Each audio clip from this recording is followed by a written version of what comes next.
Jésus avait dit qu'une maison divisée contre elle-même ne pouvait pas subsister. Aujourd'hui, l'Amérique est terriblement divisée.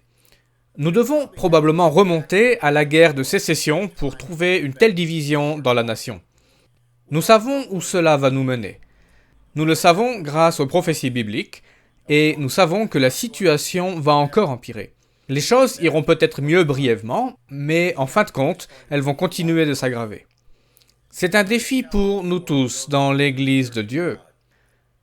Nous avons la responsabilité de ne pas faire partie du monde, mais de représenter un monde bien différent. L'apôtre Jean avait écrit dans 1 Jean 2, au verset 9 à 11, « Celui qui prétend être dans la lumière et qui est son frère est encore dans les ténèbres. Celui qui aime son frère demeure dans la lumière, et aucune occasion de chute n'est en lui. Mais celui qui est son frère est dans les ténèbres, il marche dans les ténèbres, et il ne sait où il va. Pourquoi ne sait-il pas où il va ? La fin de la phrase donne la réponse, parce que les ténèbres ont aveuglé ses yeux. Lorsque nous haïssons quelqu'un, nous sommes remplis de haine, et le résultat est que nous ne pensons plus logiquement ou rationnellement. Penser seulement avec le cœur n'est pas une bonne chose. Dieu nous a donné des sentiments merveilleux que nous appelons émotions.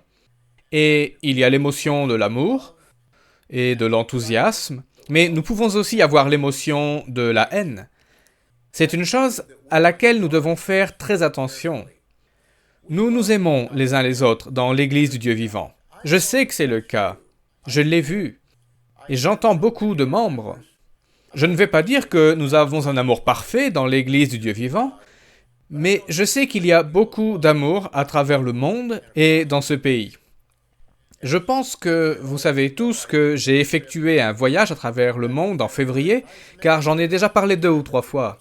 Je ne voudrais pas me répéter, mais je souhaite en parler dans ce contexte.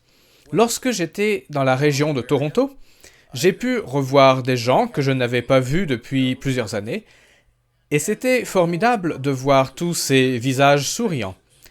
J'ai eu l'impression qu'ils étaient également contents de me revoir. Mais il y a des membres de plein de races et de nationalités très différentes, un environnement multiculturel, et il y a beaucoup d'amour fraternel dans ces congrégations. Je suis allé aux Philippines, puis en Thaïlande et en Afrique du Sud. Et j'ai vu des Philippins, j'ai vu des Australiens, des gens de Thaïlande et de Birmanie.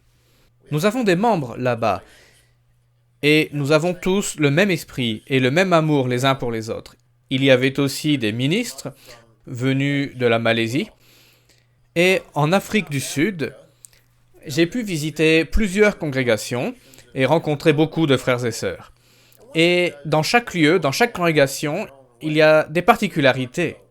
Mais il y a un souvenir qui m'est venu à l'esprit en préparant ce message, et c'était au cours de la visite que j'ai effectuée dans la congrégation de Port-Elizabeth. Dans cette congrégation, il y a une petite fille qui habite là où les assemblées ont lieu. Sa famille travaille comme concierge pour cette salle que nous louons, et ils sont musulmans. Et cette petite fille, je pense qu'elle doit avoir 8 ans, peut-être un peu plus, un peu moins, mais aux environs de 8 ans. Et chaque sabbat, elle descend et elle joue avec les enfants de l'église. Et bien qu'elle soit d'une religion différente, tout le monde s'aime les uns les autres. Ils se préoccupent des autres. Tous les adultes portent un regard bienveillant et protecteur sur elle. Elle est invitée à partager le buffet après l'assemblée, des buffets formidables, en tout cas celui que j'ai eu l'occasion de goûter. Et cette petite fille est contente d'être parmi nous. Et c'est formidable. Si seulement il pouvait en être de même dans le monde, comme les jeunes enfants qui voient au-delà des différences et qui s'apprécient. Nous devons devenir comme des enfants à cet égard. Il y a beaucoup d'amour fraternel dans l'Église du Dieu vivant. Je le sais, je le constate. Mais je sais aussi qu'il existe un esprit qui est à l'œuvre, le prince de la puissance de l'air. Et il diffuse des messages très négatifs. Il attise les émotions de ce monde.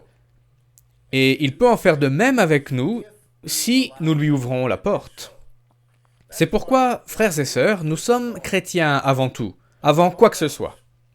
Nous sommes ici pour représenter un monde très différent, le monde à venir. Et Dieu nous prépare maintenant afin que nous puissions utiliser notre esprit ainsi que nos émotions pour diriger et prendre de bonnes décisions, des décisions basées sur la justice, la miséricorde et le pardon.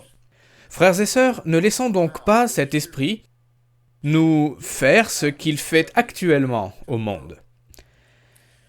J'espère que vous êtes abonnés à cette chaîne YouTube, la chaîne de l'Église du Dieu vivant.